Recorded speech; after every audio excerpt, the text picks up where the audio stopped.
Good morning, everyone. So, we, the Group 9, will be talking about the Nanoworld and gene therapy. So what is Nanoworld?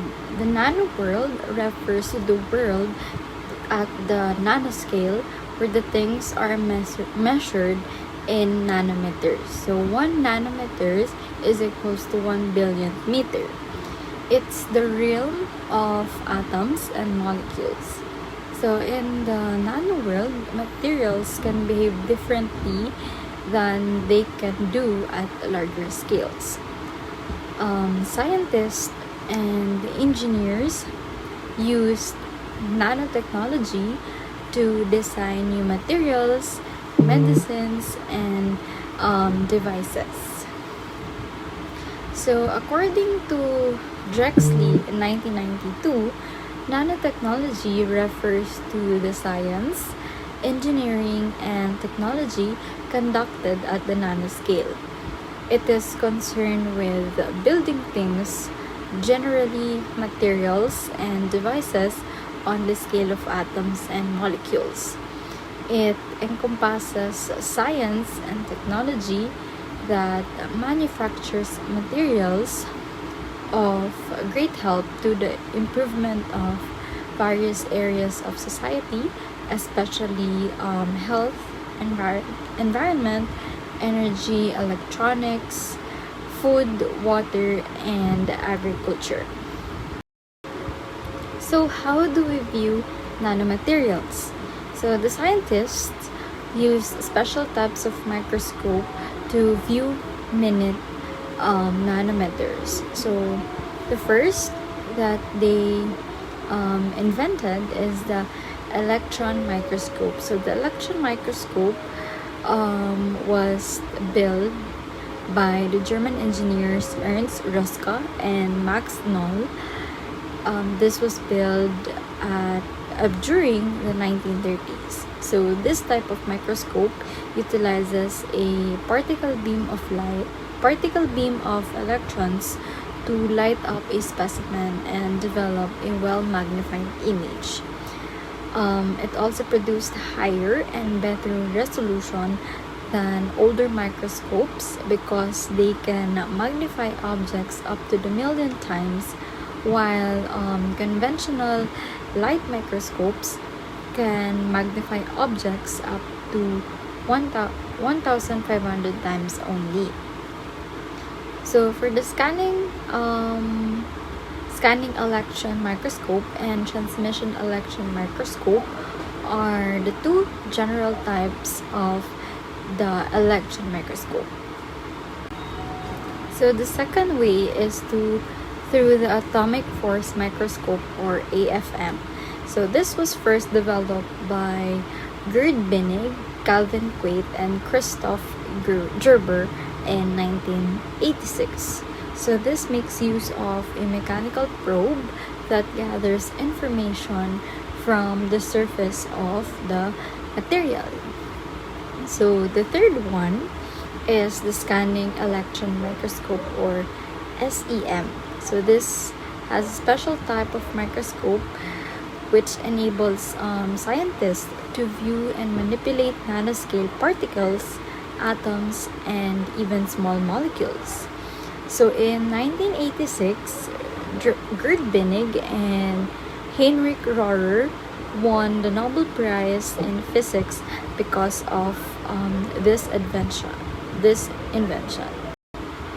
So what do we mean by nanomanufacturing? So this refers to the scaled up, reliable, and cost-effective manufacturing of nanoscale materials, structure, devices, and systems. It also involves research, improvement, and incorporation of processes for the construction of materials. So therefore, nanomanufacturing leads to development of new products and improved materials. So there are two fundamental approaches to nanomanufacturing, either the bottom-up or the top-down. So when we say bottom-up fabrication, it manufactures products by building them from the atomic and molecular scale components. However, this method can be time consuming. Scientists also and engineers are still in search of effective ways of putting up molecular components. Molecular components that self-assemble and from the bottom up to organized structure. So again, when we say bottom up, we usually start from the small scales going to the larger scales. So for the top-down fabrication, on the other hand, it trims down large pieces to materials into the nanoscale. This process needs larger amounts of materials and discard excess raw materials. So for the top-down fabrication, it usually starts at the larger scale or bigger scale, and then they will reduce it into the smaller scales or the nanoscale. Next is the new approaches in the assembly of nanomaterials based on the application of principles in top-down and bottom-up fabrications. First is the deepened lithography. It is a method in which the tip of an atomic force microscope is dipped into a chemical fluid and then utilized to a surface like an old-fashioned ink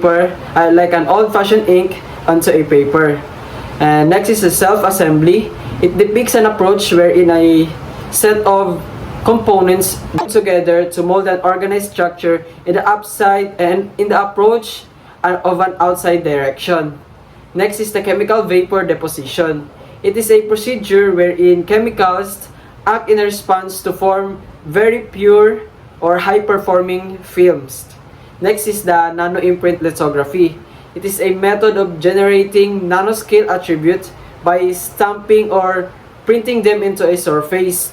Like a molecular beam epitaxy is one manner for depositing extremely controlled thin films. Next is the roll-to-roll processing. It is a high-volume practice for constructing nanoscale devices on a roll or of ultra-thin plastic or a metal. Next is the atomic layer epitaxy. Last is atomic layer epitaxy. It is a means for laying down one atom thick layers on a surface. Benefits and concerns of using nanotechnology. So the first benefits of using nanotechnology is it has various applications in different sectors of safety and environment. So next is Salamanca Buentelo in 2005 proposed an initiative called Addressing Global Challenges Using Nanotechnology. No, it is to accelerate the use of nanotechnology to address the critical sustainable development of our environment that faces challenges. Then next is they suggested a model that should help out the possible contribution of the community in overcoming these challenges that pose risks to both health and other aspects of people's lives. And then, although this nanotechnology pose benefits to people, they also pose a concerns now by using nanotechnology. There are concerns that need to be addressed before using and promoting materials derived from nanotechnology based on their rate during 2008. Nanotechnology is not a single technology. It may become pervasive. And next is nanotechnology seeks to develop new materials with specific materials to evolve or to improve. Next is nanotechnology may introduce new efficiencies and paradigms which may make some natural resources and current practices uncompetitive or obsolete. And last, it may be complicated to detect its presence unless one has the specialist tools of the nanotechnology. Nanotechnology offers various applications across sectors. but its use requires careful consideration of potential benefits and risks. While initiatives like addressing global challenge using nanotechnology aim to leverage its potential for sustainable development, concerns exist regarding health impacts, pervasiveness, and the potential for rendering existing resources and practice obsolete. Examples of areas affected by nanotechnology. First is the environment. The possible benefits is it improves detections and removal of contaminants. It can also develop of benign and industrial processes and materials. For the concerns, higher reactivity and toxicity, it is also pervasive distribution in the environment and no nanospecific regulations. And for the health, the possible benefits is it improves medicine. For the concerns, the ability to cross cell membranes and translocate in the body. And also no FDA approval is needed for cosmetics or supplements. And lastly, for the economy, the possible benefits is it is better products and new jobs. And for the concerns, redistribution of wealth, the potential cost of cleanups and healthcare, and lastly, the accessibility to all income levels. Application of nanotechnology in the Philippines are ICT and semiconductors, health and biomedical, energy, environment, agriculture and food, health and environment risk, nanometrology, and educational and public awareness. Many diseases are caused by defective genes and can be cured with regular medicines, but gene therapy is an experimental method that treats or prevents disease by inserting healthy genes into a patient's cell, possibly replacing the need for drugs or surgery in the future. So, there are two main types of gene therapy. The first one is the somatic gene therapy. So, this involves changing the genes in any part of the body except the sperm and the egg cells.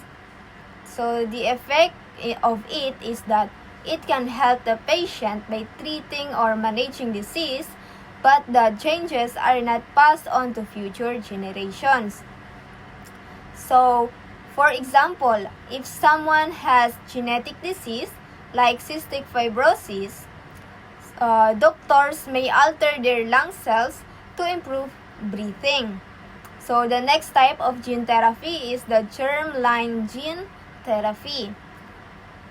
So this type focuses on altering the genes in reproductive cells like sperm or egg. So the effect of it is that these changes can be inherited the patient's future children and their descendants. So, for example, if a harmful gene is removed or repaired in an embryo, the child will be born without the genetic problem, and so will future generations. So now let's move on stem cell gene therapy. So what are stem cells? Of course, stem cells are master cells in the body. They have the ability to become any type of cells like skin, muscle, or brain cells. They can self-renew, make more of themselves, and transform into specialized cells when needed. So why are they important? Scientists and doctors are excited about stem cells because they might help to, first, understand diseases better. Second, replace damaged or diseased cells in the body. This is called regenerative medicine. And the last one is test new drugs to see if they're safe and effective. And the sources of stem cells. First is the embryonic stem cells. These come from early stage embryos, which are 3 to 5 days old. These embryos are usually left over from IVF or in vitro fertilization procedures. These cells can become any type of cell in the body. The second one is the somatic or somatic adult stem cells. found in children and adults from birth. These cells can still make new cells, but they are more limited compared to embryonic stem cell. They usually turn into cell types related to the organ they came from, such as blood stem cells make blood cells. So, the bioethics of gene therapy. Gene therapy raises important ethical questions, such as the first question is, how can good and bad uses of gene therapy be distinguished? So, should we only treat diseases or also improve human traits? The second one is, who decides which traits are normal and which constitute a disability or disorder. So, some traits might be seen as disabilities by some, but not by the others.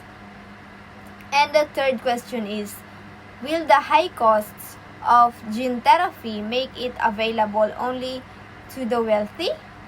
So, high costs could lead to inequality in who benefits it. And the last question is, should people be allowed to use gene therapy to enhance traits such as height, intelligence, or athletic ability? So, is it okay to use gene therapy to make people taller, smarter, or stronger?